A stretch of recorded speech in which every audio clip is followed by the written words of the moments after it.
In June 1462, Sultan Mehmed the Conqueror marched tens of thousands of Ottoman soldiers toward the Wallachian capital. They were the most formidable military machine of the medieval world, pushing through the punishing summer heat to crush a rebellious territory. But just outside the city walls, the vanguard ground to a sudden halt. Stretching out before them was a crescent-shaped forest of stakes, 2 miles wide. Mounted on them were the rotting bodies of over 20,000 Ottoman captives. The sheer scale of the horror broke the nerve of the invading troops. Faced with this macabre display, the Sultan and his massive army turned around and retreated. The architect of this gruesome victory was Vlad III. He was no supernatural beast. He was a deeply pragmatic human warlord who relied on extreme violence to defend his people. This map shows why he resorted to such tactics. Wallachia was a tiny buffer state pinned between 2 warring giants, the Christian Kingdom of Hungary and the expanding Islamic Ottoman Empire. To survive in this geopolitical vice, Vlad engineered a calculated strategy of psychological warfare. Before he could fight foreign empires, he had to secure his own throne. Wallachia's political landscape was deeply unstable. Local aristocrats, known as boyars, held the real power. They routinely overthrew and murdered their princes, including Vlad's own father and older brother, whom they buried alive. Shortly after taking power, Vlad solved this internal vulnerability.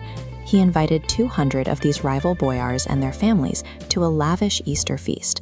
As the meal concluded, his loyal guards seized the guests, dragged them outside the city walls, and executed them all. Their bodies were hoisted onto long stakes. This specific method of execution functioned as a highly visible political warning system. It guaranteed that any surviving aristocrat understood the exact cost of treason. With the treacherous old guard eliminated, Vlad filled the vacuum with a new military class. He promoted low-born, free peasants who had proven themselves in battle, tying their newfound social status entirely to their loyalty to him. By purging his political rivals and elevating loyalists, Vlad achieved absolute autocratic control over his state. Only with this ironclad domestic foundation could he risk taking on the threats looming across his borders. This illustration depicts an Ottoman janissary, a member of the Sultan's elite fighting force. Historically, Wallachia avoided invasion by paying tribute, handing over gold and young Christian boys to be pressed into this military corps. In 1459, Vlad refused to pay. The Sultan organized a massive invasion force. Estimates suggest the Ottoman army numbered up to 300,000 men. Vlad could muster a poorly trained force of roughly 30,000. Lining his soldiers up on a traditional battlefield against that numerical superiority meant guaranteed annihilation. He had to refuse the Ottomans the conventional fight they were expecting. As the Turks crossed the Danube, Vlad ordered a full evacuation of the countryside. His forces burned the crops, drove away the livestock, dammed rivers to create bogs, and poisoned the local wells. Vlad recognized that he didn't need to defeat the Ottoman soldiers in combat. He just needed to engineer an environment that would starve and dehydrate them, forcing the invading army into a war of logistical attrition. But then he escalated to biological warfare. Vlad deliberately sought out peasants suffering from highly contagious and lethal diseases, bubonic plague, leprosy, and cholera. He ordered them to integrate into the advancing Ottoman camps and the villages along their route. A severe camp sickness quickly swept through the Ottoman ranks. Soldiers trained to fight enemy cavalry now found themselves dying from an invisible threat, severely depleting their numbers and fracturing their collective morale. The psychological campaign reached its zenith on the night of June 17, 1462, in what history records as the night attack at Targovishte.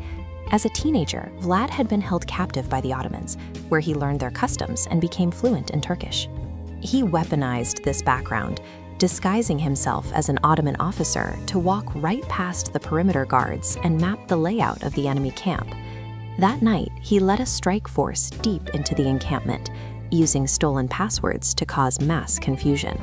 They tore through the tents, specifically hunting for the Sultan, aiming to assassinate the leader and sever the entire Ottoman chain of command. Though the Sultan survived the raid, the operation was a masterclass in asymmetrical warfare. Vlad didn't balance the scales by matching the enemy's troop count. He leveled the field by systematically dismantling their psychological stability. Vlad's absolute refusal to compromise successfully halted the immediate Ottoman conquest, but that same uncompromising brutality left him completely isolated from his own allies. His downfall came from within his own family. His younger brother, Radu, arrived with Ottoman backing and offered the traumatized, war-weary Wallachian populace exactly what Vlad never could: peace, stability, and capitulation. The local lords quickly abandoned Vlad, forcing him into exile. This image illustrates an early printing press, a new technology that would seal his historical fate. During his reign, Vlad had ruthlessly persecuted German Saxon merchants in neighboring Transylvania. After he lost power, those same merchants used the printing press to exact their revenge. Looking at this 15th century woodcut, we see the early roots of his dark legacy. The Saxons published widely circulated pamphlets that took his real, calculated acts of terror and exaggerated them into gleeful sadism, portraying him feasting in a forest of corpses. This portrait shows the Irish author Bram Stoker. 400 years later, Stoker would read those exact pieces of embellished German propaganda and use the infamous warlord as the namesake for his fictional, blood-drinking vampire. Vlad the Impaler was never an otherworldly demon. He was a desperate, cunning product of an intensely violent era. His reign stands as stark historical proof that when absolute destruction seems certain, raw, unmitigated terror can become the ultimate military force multiplier.